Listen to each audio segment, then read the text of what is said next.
Hey, Unpaid Lunch listeners, you can find us on Spotify, Google Podcasts, Apple Podcasts, and ad-free as a Prime member on Amazon Music. Find us on social medias and YouTube at Unpaid Lunch. On your break today, we're talking about everything call centers. A former supervisor and a good friend of the show, Jules, stops by to tell us about some of her experiences in the cubicle world and another mailbag reading. All right, time to clock out for lunch.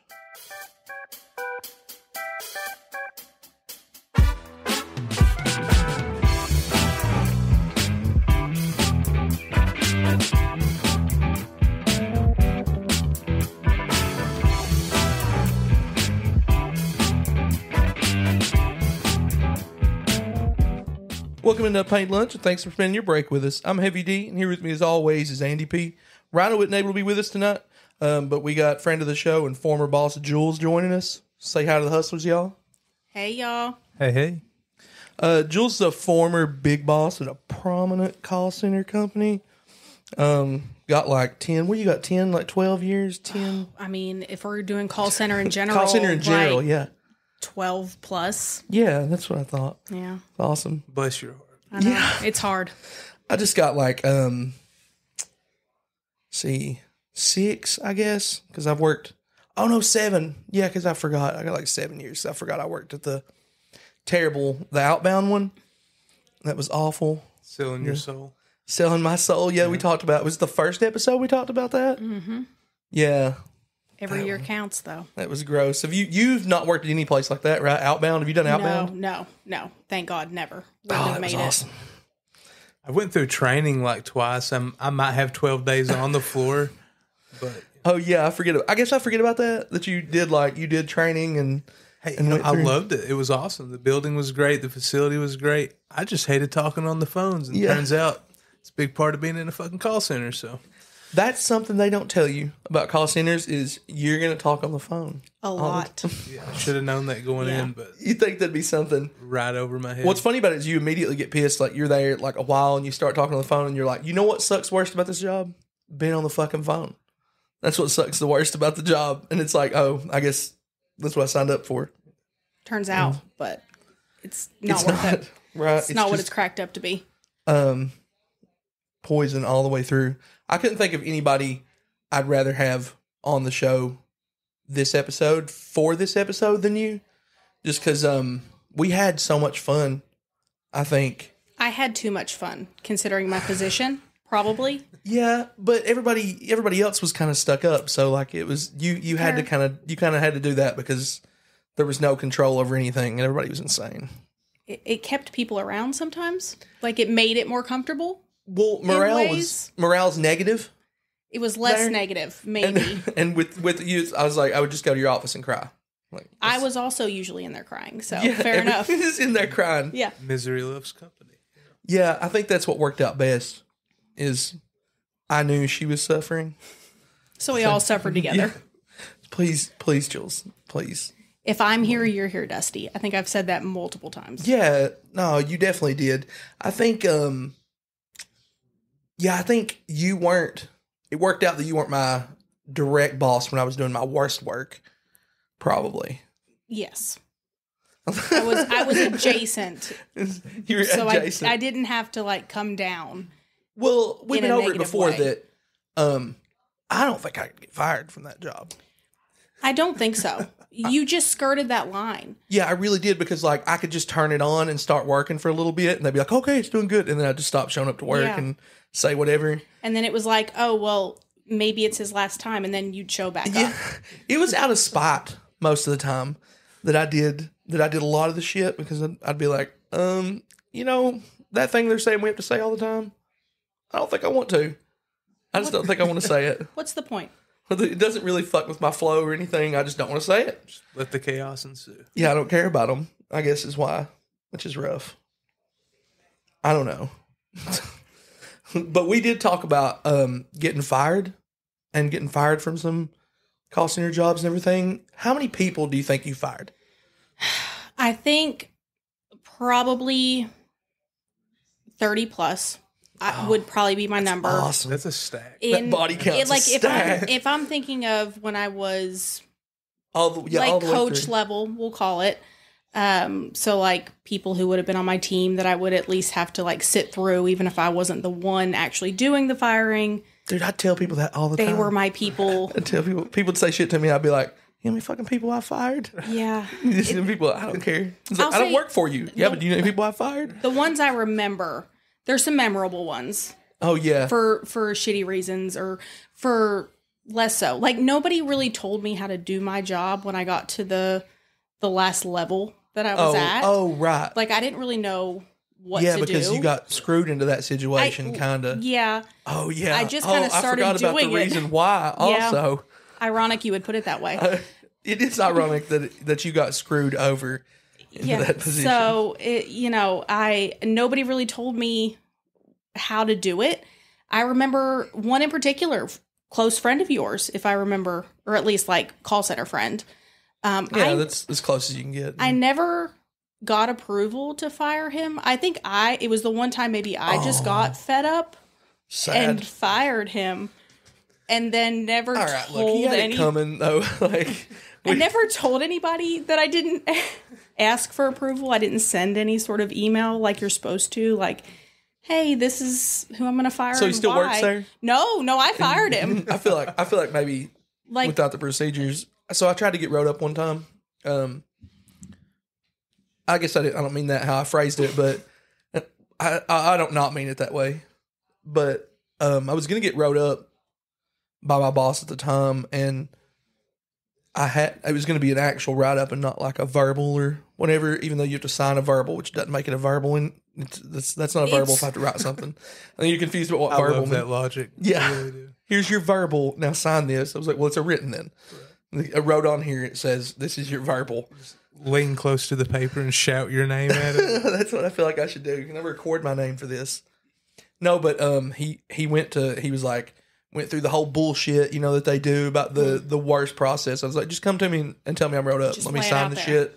I'll do it in between calls. I don't want to talk to you. Just bring me the paper and a pen. I literally don't care. I don't want to talk to you. I wouldn't even have threw a fit about it if it wouldn't have been that big of a deal. He was like, we're going to meet this evening and, please, can we not do this?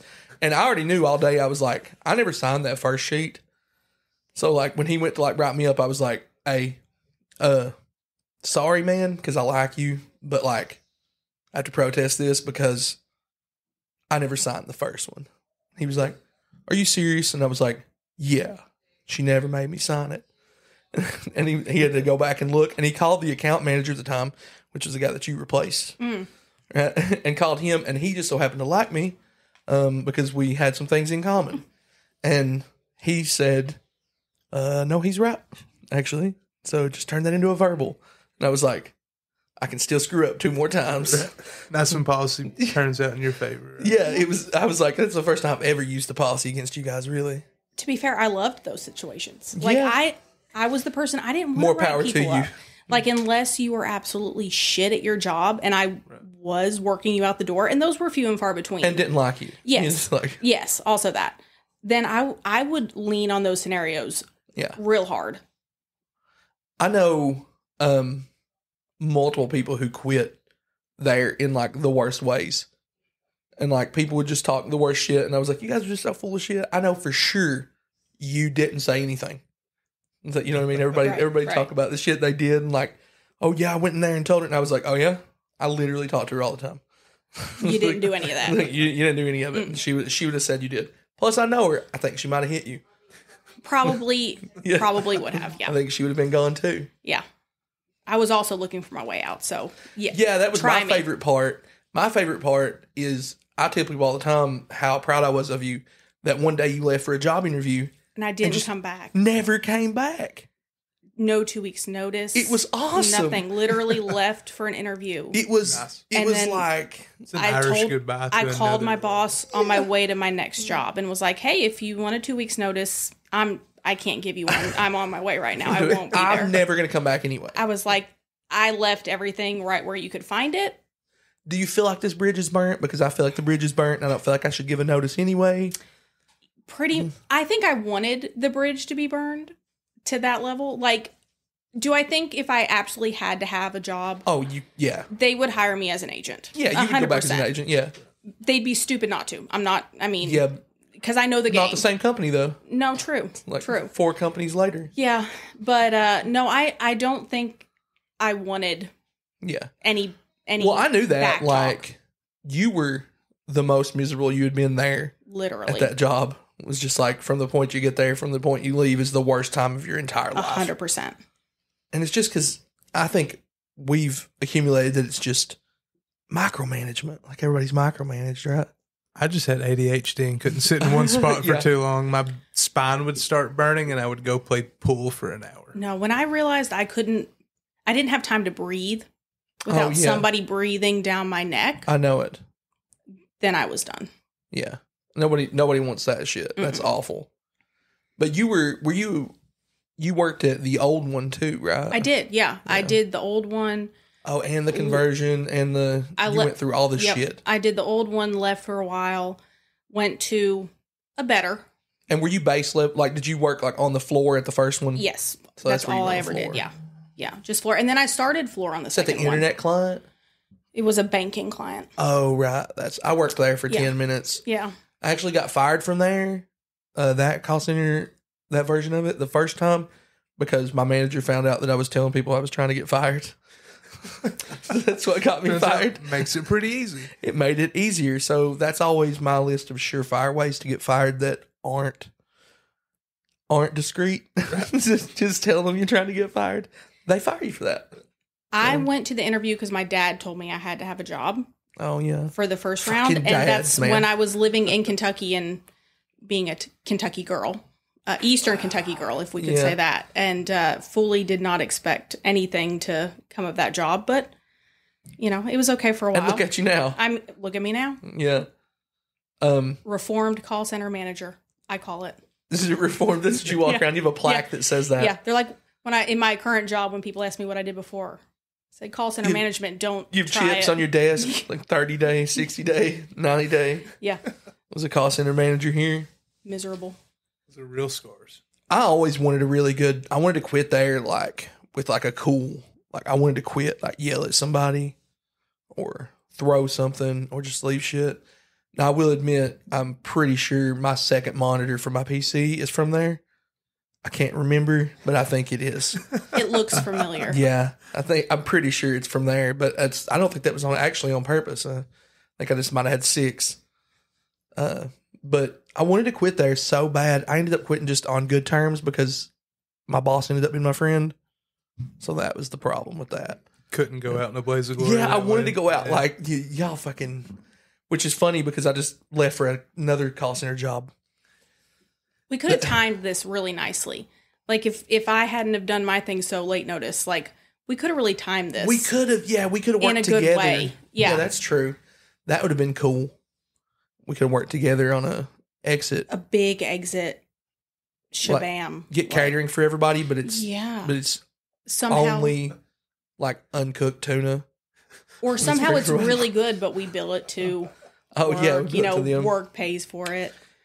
I definitely think it'd be worth doing something like that. Maybe I'll go back. An armada of food trucks. Or nobody gets food, just that one person in particular who loved pizza. Shout out to Pizza Boy. We all know who that is. Yes. We didn't buy pizza for anybody else, just for him. Yeah, that would be cute. And then we left. That would have been nice.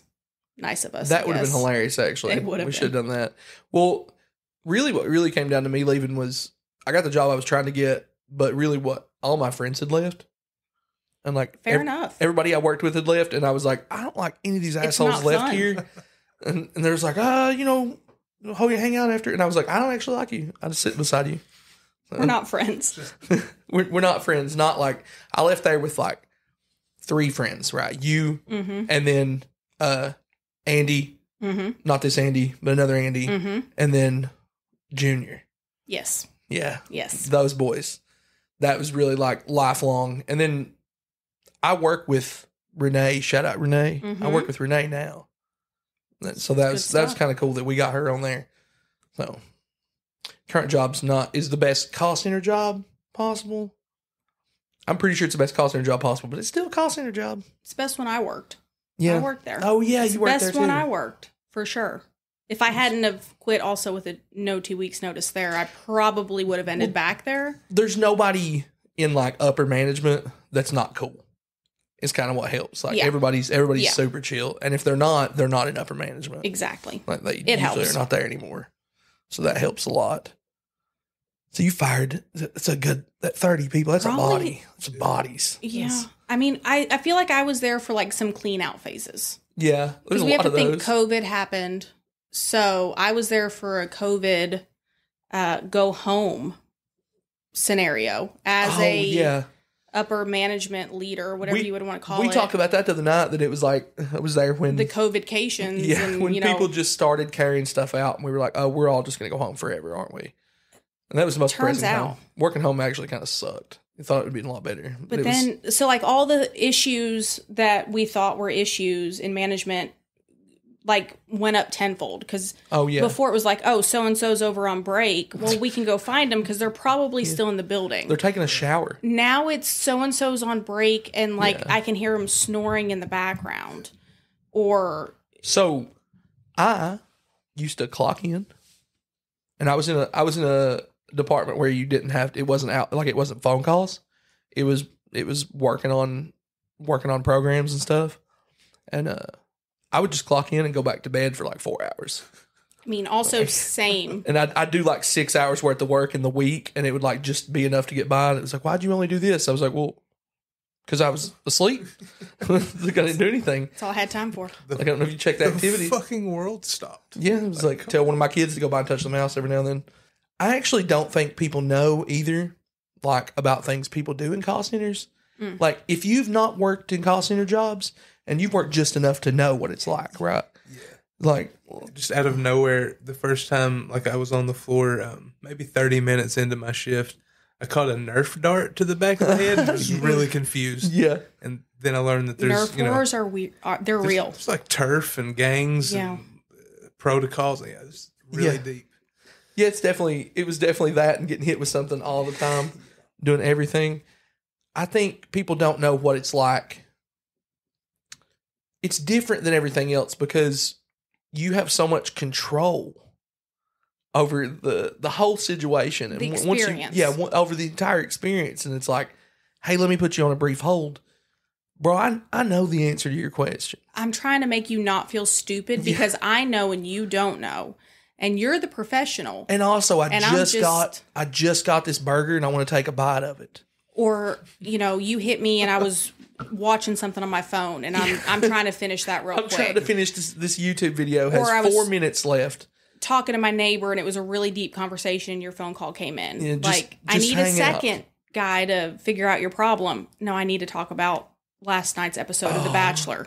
So, I know they added cameras at some point. Did that change that dynamic any? Man, I think that was like... I forgot about the cameras. Me too, but remember, like, we kind of revolted against cameras, and they kind of, like, you could just... It's because they try to do so much that you could just not fuck with it, and nobody would ever come over and try to fix it. I remember everybody was supposed to have a camera. Yeah. And then all of a sudden there weren't enough to go around, and I was like... I don't know what happened because I didn't want to deal with that any more than you guys did. Yeah, that's awful that's for everybody. One more thing on my plate that I have to monitor. See if we can make morale worse. Put them all on camera. I don't have time to check cameras. Yeah. I'm just trying to survive.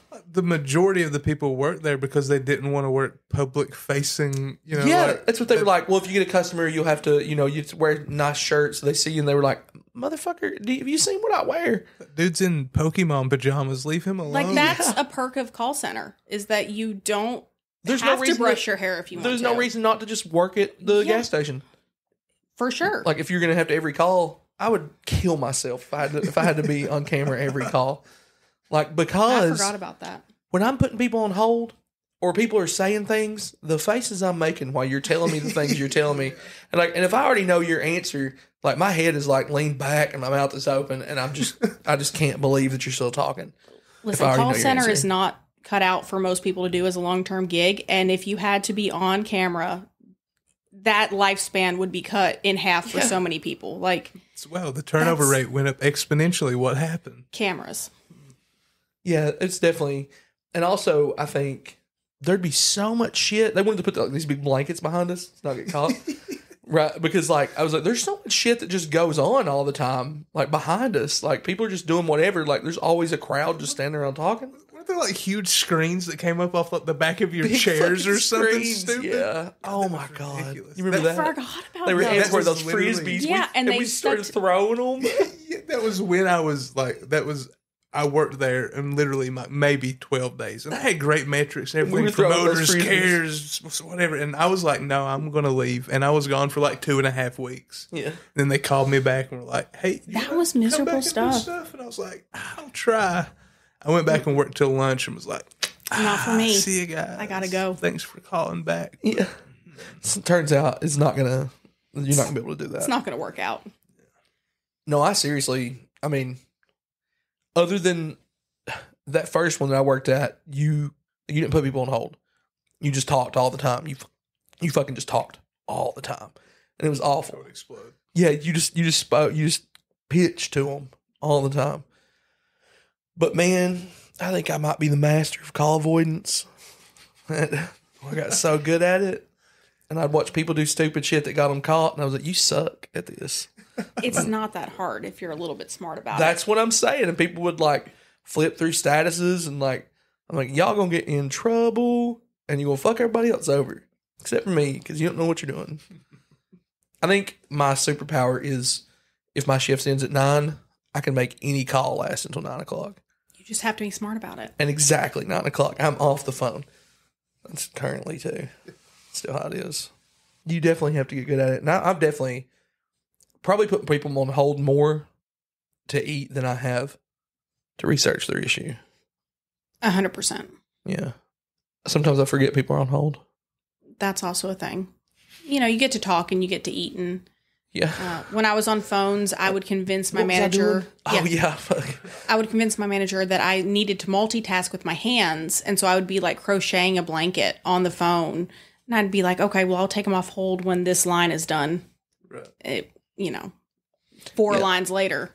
Yeah, that's what it is. And like, yeah, it's definitely like you hear the hang up sound, and you're like, oh shit! I honestly didn't know I was on a call. Maybe I should call them back, but it's going to take me a while to figure out their phone number. Like that's a little bit of good. I don't think I've ever called anybody back.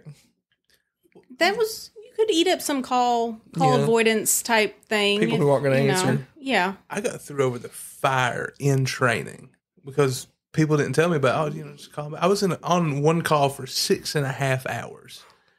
We didn't solve the guy's problem. The whole time he was like, no, I've never had this issue before. I didn't know about, going back, looking through their history of everything. This motherfucker had been calling in for 2 years over the same thing, the same notes, everything, same issue. And I was just like, I sat there for 6.5 hours. And if somebody had just walked up to me and told me, hey man, just look at it. Yeah. Like, well, there's like a bozo list, right? Like a list of customers who or can't call, and it's a list, or it's like names that pop up, and you're like, oh, "Fuck, I got so and so." And they'll announce it at the call center. Whoever gets them will stand up and be like, "Whoever transferred me Martha, I'm gonna fucking kick your ass." You go back and look and see all the agents in your building that had them. Like, see who transferred them to you. That's what people don't realize either. Is we're just Googling stuff. That's what people don't know. 100%. People have no idea that they call and they're like getting this expert service, and it's like pros at everything. And I'm like, bitch, I just know how to use Google better than you do. I can read. Yeah.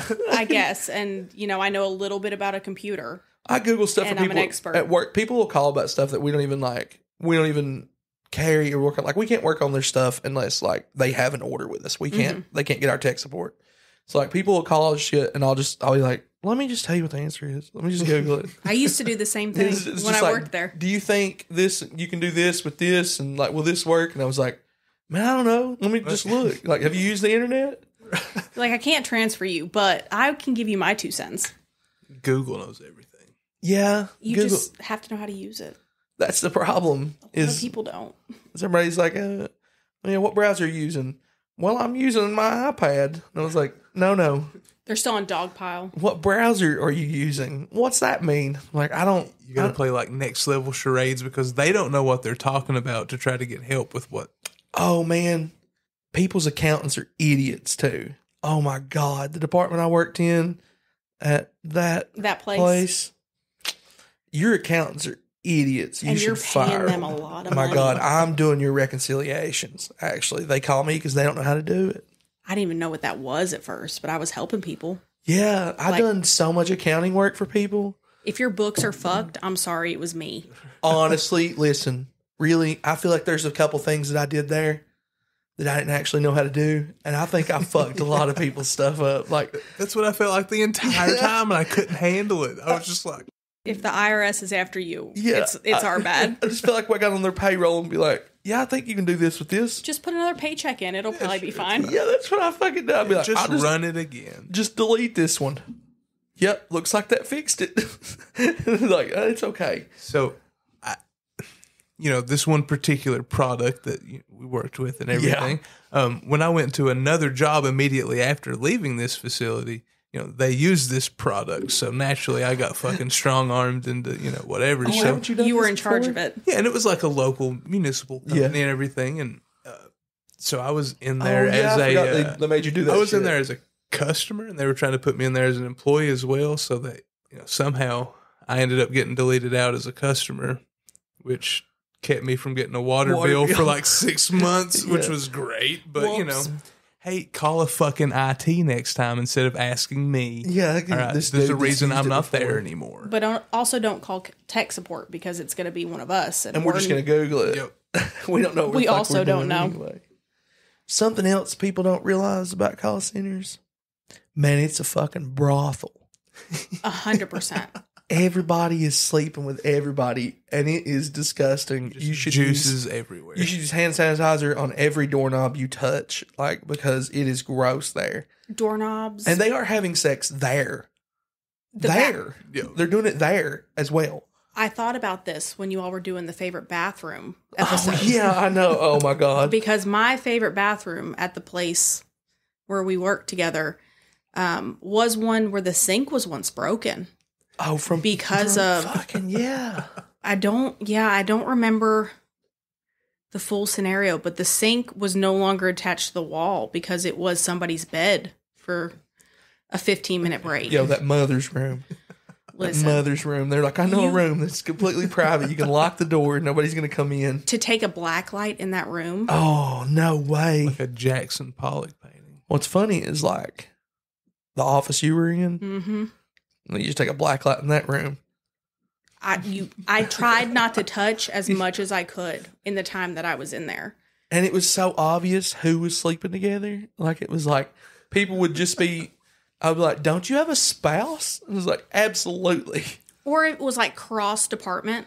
Oh, yeah. Like somebody was sleeping with multiple people in different departments, and which happens a lot. Or managers. Or managers. Manager against agent. I love how everywhere. Love triangles. I love when people are sleeping together and you hear a job open up and they applied for it. Like, one of the people that applied for it is like, they were sleeping with the manager, and you just know they are. Like, they're just sleeping grossly with the manager. Underqualified. Yeah. Yeah, they're just sleeping with the manager. You're like, oh, well, I'm probably not going to apply for that. No point. Because it seems like they're going to get it, and they do. And it's like, I think that's because that company's so big. I know that's common at all call centers, is people are just sleeping together. Like, that's the way it is. Like, I guess, I don't know if you just put that many people together. There's not a lot of time to meet other people. Yeah. I met an ex in a job, unfortunately. Right. You're working all the time. You're working right next to somebody. You can't, you don't have time to meet anybody else. So I was kind of married to Terry. You were. And me and Terry we were kind of married for a while. He moved to Colorado. Shout out Terry. That's the one I fired. I know it is. I know that. We were going to say names. Yeah. I know you shout didn't out want Terry. to. It's okay. Well, I'm going to shut him out. He's going to come on a future episode. He probably was not legitly fired. So, Terry, you might still work. He still works there. His dad does. Oh. Yeah. We got that was confusing for a while. That was confusing. And it actually fucked his paycheck up for a while. And which was funny that sometimes his dad would get his paycheck and he would get his dad's paycheck. Nice. Because they have the same name. And I guess that company didn't put the numbers in at the end of their names. Right. So they would just... Surprise. Yeah. Surprise. You got somebody's paycheck. Some money. Yeah. It's funny. I actually... Whose money? I actually worked with his dad for a little while. Which was... That was interesting. But that's for a whole nother thing. Because I think Andy's actually going to come on and do an episode. So hopefully we'll get him on because he's an interesting cat. He is. He makes leather and lives up in the mountains and has goats, and He's kind of like you. Yeah, Andy. I think we You get guys- along. The Andy You guys are together. gonna get along great. It's Andy actually squared. yeah, Andy. I think you guys are getting along awesome, and I think it's gonna be kind of terrifying to have you together. I think Might get some shit done. yeah, Some leather will be made at least. yeah. Well, some podcasting will. Yeah, definitely. Yeah, I definitely think I wish I would have quit the way you said. I think we should have got We could together, have really. did big shit. I think it would have been awesome. I think it would have worked out good. Today's episode is brought to you by The Shagging Dog, 24-hour fine dining restaurant and hotel. Fresh herbs, locally sourced meat, and private rooms with hourly rental available. The Shagging Dog is guaranteed to keep you completely satisfied. At The Shagging Dog, don't ask what's in our meat, just ask why it's not in you. Mention unpaid lunch for half-off VIP room service. Now back to the show. Welcome back in. Now it's time for our mailbag reading of the week from Sherry. That's what we got. And Andy P's going to read that. All right. Sherry says, "Hey, slackers. I work in registration at a small town hospital. I had a deaf patient come in for a procedure, and she had an interpreter with her. I thought it'd be cool to try and sign thank you, but instead of touching my chin and moving my hand down, I put my hand under my chin. So instead of signing thank you, I signed fuck you. Fuck you. Fortunately for me, she was cool and laughed it off.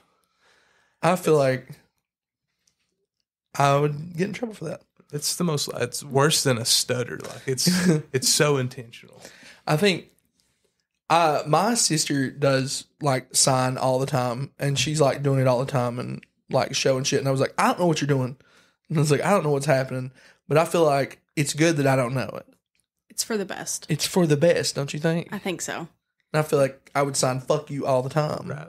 I thought it was just the middle finger thing. now- So like, I thought. at This is first fuck I you was to like, me. I think that's a pretty intentional miss up there. I don't think you accidentally did anything. But Stuck hey, my I middle get finger it. up accidentally. What's like? I guess it's like Now we all know how to do it. That's what this. I do feel like this I'm message now bag. that Sherry has told us how to say fuck you, I might do it more often. Like I was just scratching my chin. Just kidding. Fuck you. Maybe that's what that is when you fucking do like the slap thing from under your chin. You're gonna think about it anytime anybody does something similar to that around you. You're gonna be like, "What'd you just say?" I'm interested to know if Sherry got in trouble for that though. Like it seems like maybe if I think as long as the interpreter was cool. I think like, they were both cool, but it seems like the patient. I don't think would know. you could never I don't know. talk to him again though. Like it's gonna be awkward forever. Yeah. Sorry. So I wonder if that's like universal across all sign languages because I don't think like there's like I think each country has their own. Yeah, or right. something Because where- ASL is like American Sign Language. Yeah, right? and I know there's for sure like a British version. I can't. The fucking. I just. That's exaggerated. Each symbol is like more exaggerated. It's just the exact same as thing, English. just a little bit more, a little bit more It's a on little it bit more, just with a funny hat on. it's is all. louder somehow. to do it louder. I don't know if you can do that any louder. How loud do you get? Really, like The tones. Like my dad would find a way to yell about it. Yeah. I feel like I'd find a way to yell about it too. How do you yell in sign language? There's probably an exclamation. I think. Well, no. I mean, you watch like. I think about the movie, Mr. Holland's Opus. You watch that movie? No, I think you made I've that up. heard of it. No, I've heard of it. Fuck. That sounds like something that like Son's you would deaf, and watch. I think they are in like just school. aggressive, like with their hands, like chopping in the air. Yeah, it's really like quick. smacking their hands together. Was that is about aggressive. deaf people? I thought it was about No, his son's deaf. Oh, okay. Yeah, his son's deaf, and he's like a music conductor. yeah. He's or a did I music make conductor, and okay? His son's born deaf, so like Okay. that's what the whole thing's about. Okay, Yeah, maybe you should watch Sad. that. I'm thinking about like it's like Bird Box or something or Dead Silence. Which one was it where they had the girl was deaf? Oh yeah. no, Bird Box. Sandra Bullock. There was another one though where Well, no, she. they lived on a farm and like they Is it the Was one it with a John horror? Krasinski? in yeah it? Yeah, yes well, the dad he got killed outside the truck Quiet or whatever. Yes, a Quiet quiet place. Place. Yes, No that. spoilers. Yeah, right. He died outside Oh, the he's truck. fucking dead. Oops, it's like 6 years old. Yeah, True. If there's- you haven't seen it by now, that's the funny thing about movies. I've watched it 7 times already. That's the thing about movies and shows is like if you haven't seen the stuff, there's like a certain time that you've not watched it in, and then it's fair game. Yeah.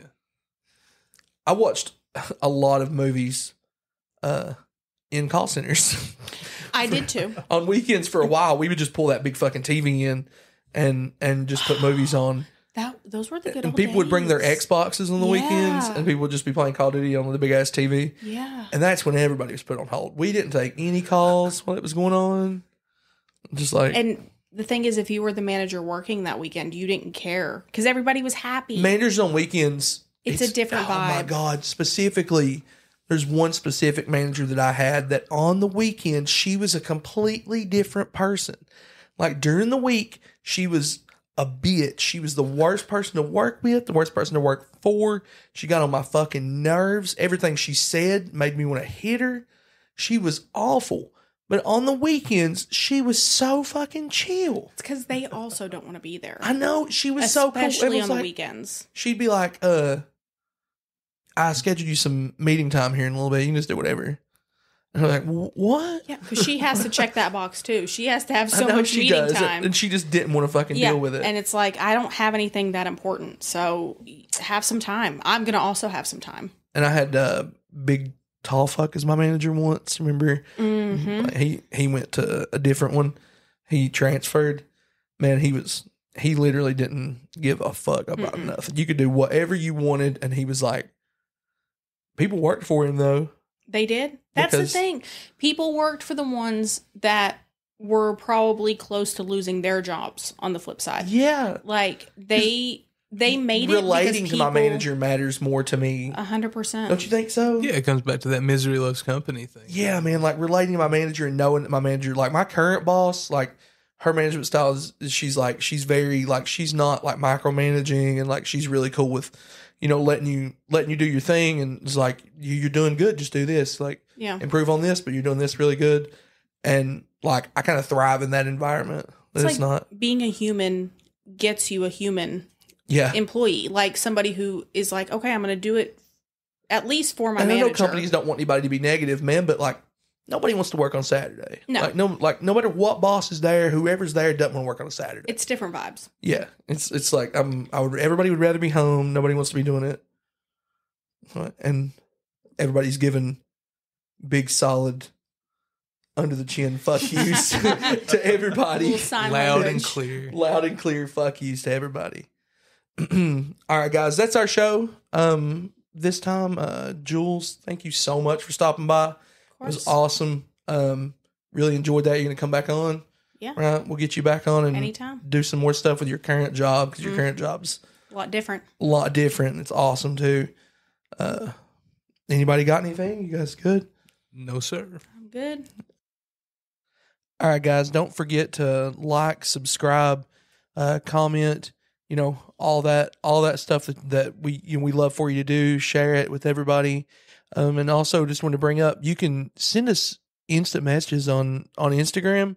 Just DM us at Unpaid Lunch. It's pretty easy to find. It's pretty much at Unpaid Lunch on everything. So you find us on there, and you can send us your work fails on there too if you don't want to screw with email. Just you can keep that going.